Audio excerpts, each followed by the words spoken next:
இந்தியாவில் 1947 சுதந்திரம் பெற்ற பிறகு 1952ஆம் ஆண்டு மத்திய அரசாங்கம் ஒரு முடிவு செய்தது.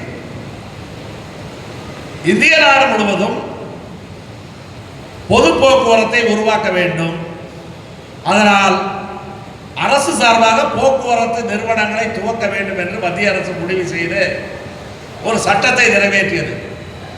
அந்த சட்டத்தினுடைய பேரு ரோட் டிரான்ஸ்போர்ட் ஆக்ட், ஆர்டிசி என்று சொல்வார்கள். இந்த ரோட் டிரான்ஸ்போர்ட் ஆக்ட் உருவாக்கப்பட்டு இந்தியா முழுவதும் 62 போக்குவரத்து நிறுவனங்கள் துவக்கப்பட்டது. எல்லா மாநிலங்களிலும் சேர்த்து எல்லா மாநிலங்களிலும் அரசு போக்குவரத்து இருந்தது.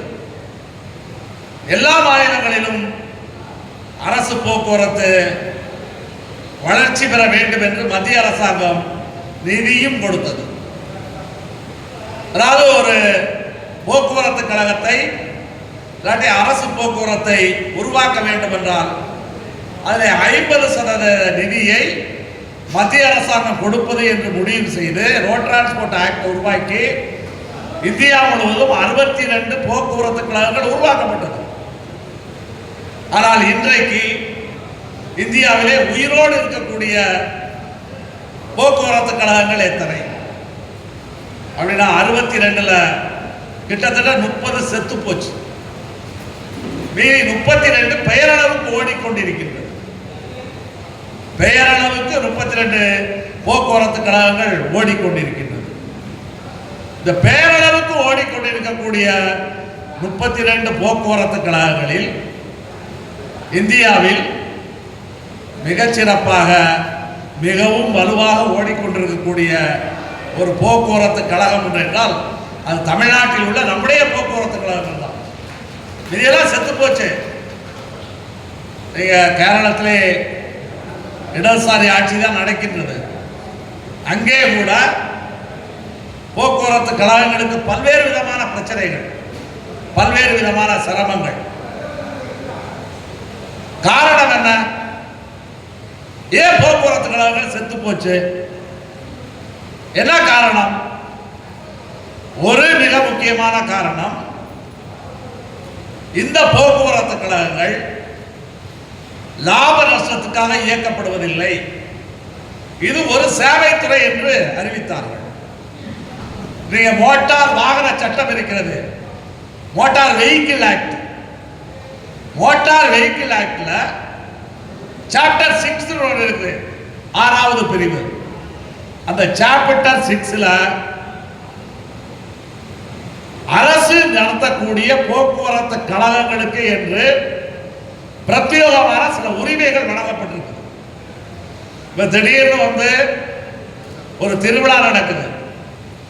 ஒரு இடத்தில் பயணிகளை ஒரு இடத்திலிருந்து மற்ற இடத்தில் கொண்டு போக வேண்டும் என்றால், பயணிகளை கட்டண பேருந்திலே ஏற்றி செல்ல வேண்டும் என்றால் அந்த வாகனத்துக்கு பெர்மிட் வாங்கணும். பெர்மிட் இல்லாமல் எந்த வண்டியும் ஓட முடியாது. இது இந்த வழித்தடத்திலே ஓடக்கூடிய பேருந்து என்ற பெர்மிட் வேண்டும். பெர்மிட் இல்லாமல் எந்த பஸ்ஸுமே ஓட்ட முடியாது. ஆனால் திடீரென்று ஒரு ஊருக்கு கூட்டம் வந்து விட்டால் அந்த ஊருக்கு 100 பஸ், 200 பஸ், 300 பஸ்ஸை அனுப்பி கூட்டத்தை அங்கே இருந்து அப்புறப்படுத்துவதற்கு எந்த விதமான பெர்மிட்டும் இல்லாமல் அரசு போக்குவரத்து கழகங்களால் இயக்க முடியும் என்றால் அதற்கு காரணம் சாப்டர் 6.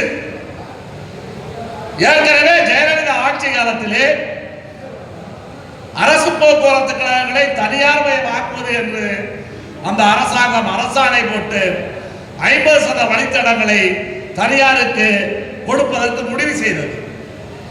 அதை எதிர்த்து நாம் உச்சநீதிமன்றத்துக்கு, உயர் நீதிமன்றத்துக்கு வழக்குக்கு போறோம். அந்த வழக்கிலே நாம் ஜெயிப்பதற்கு காரணம் இந்த மோட்டார் வாகன சட்டத்தில் இருக்கக்கூடிய சாப்டர் 6 தான்.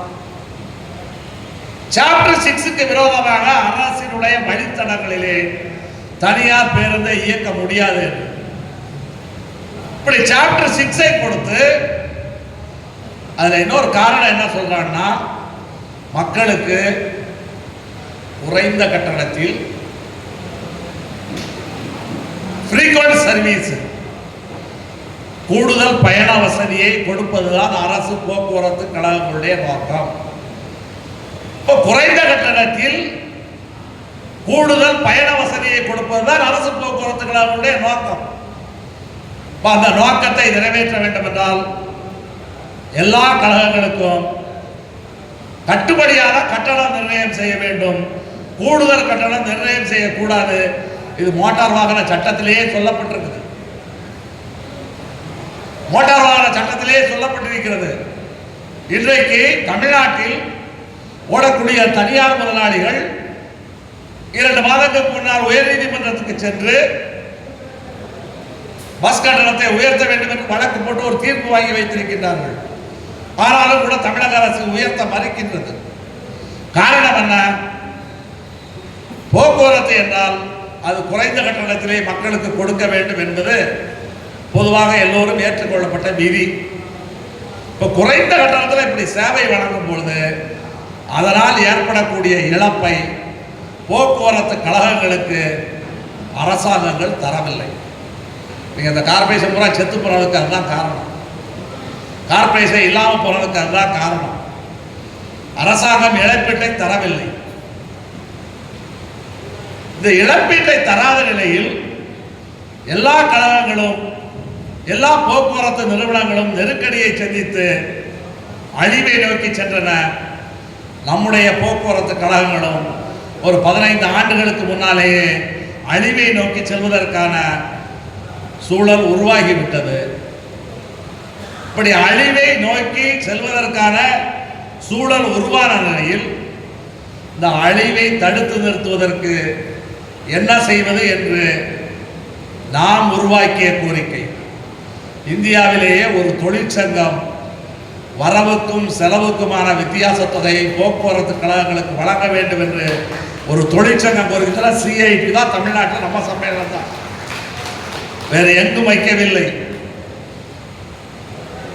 வச்சது மட்டுமல்ல, 10 ஆண்டுகளாக